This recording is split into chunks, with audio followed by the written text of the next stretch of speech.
Et bien voilà, on continue avec ce fantastique... Bonsoir, c'est Maître Adhémar qui m'envoie pour vous donner ceci. Qu'est-ce que c'est? Et pour vous dire que fermez bien les portes de la bibliothèque en partant. Ne descendez surtout pas dans la cave, il y a des résidents. Des résidents? Enfin, laissez tomber. Et dis, il n'y a pas des bestioles qui traînent là quand même dans la bibliothèque? Là j'ai vu des choses passer là. C'est... Voir ça avec mon maître, je n'en sais rien. Ouais mais Adhémar il est où là? Je n'en sais Ah non, bon. Ouais, ça commence à devenir un peu bizarre. Hein. Bon, enfin bon, je continue. Oui, donc, le livret du voyageur, excellent, excellent, superbe. Donc, donc qu'est-ce que c'est? Bon, ben, en fait, dans le livret du voyageur, vous avez la fiche de personnage. Voilà, c'est un contenu vraiment très bien présenté. Il me fait un peu flipper quand même. Très bien présenté avec donc cette chemise, cette pochette dans laquelle vous pouvez mettre donc votre fiche de personnage en 6 volets, la table des heures draconique qui est ici avec des aides de jeu. Voilà, donc il y a une aide de jeu sur le haut rêve, une sur le combat et une aide de jeu sur la santé, avec vraiment le détail de comment résoudre ces points de règles. Donc la fiche de personnage est très très belle. Je vous la mets en image tout de suite. Voilà, tac. Donc ça commence avec des caractéristiques. Voilà, on a enlevé la TUR, la table universelle de résolution, et on a mis donc à la place les compétences. Donc ça tient tout ça sur une seule feuille.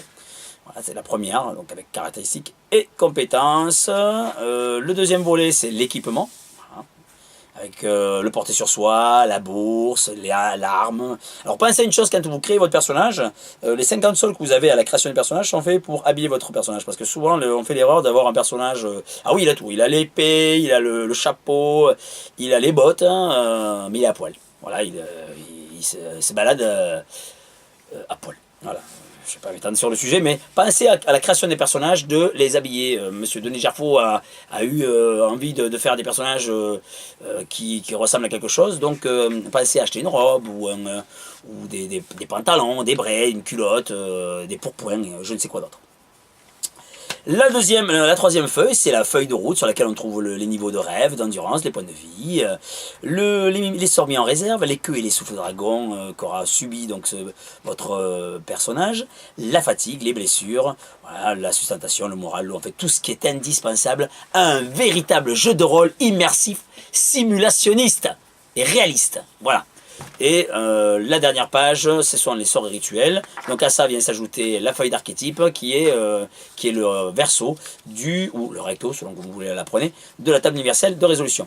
Il y a aussi, alors ça c'est superbe, vous le voyez là en image, la terre médiane du rêve en couleur, est très grande, donc très facile à utiliser.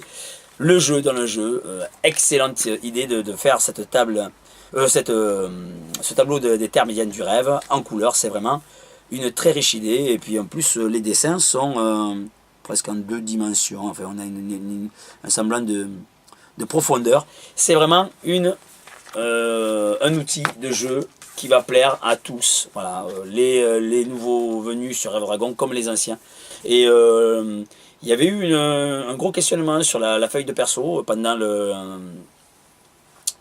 le financement, et en fait les gens qui ont participé ont dû bien inspirer les concepteurs de chez Scriptarium, parce que ce qui a été fait là c'est très très fonctionnel et c'est très utile et c'est très très beau.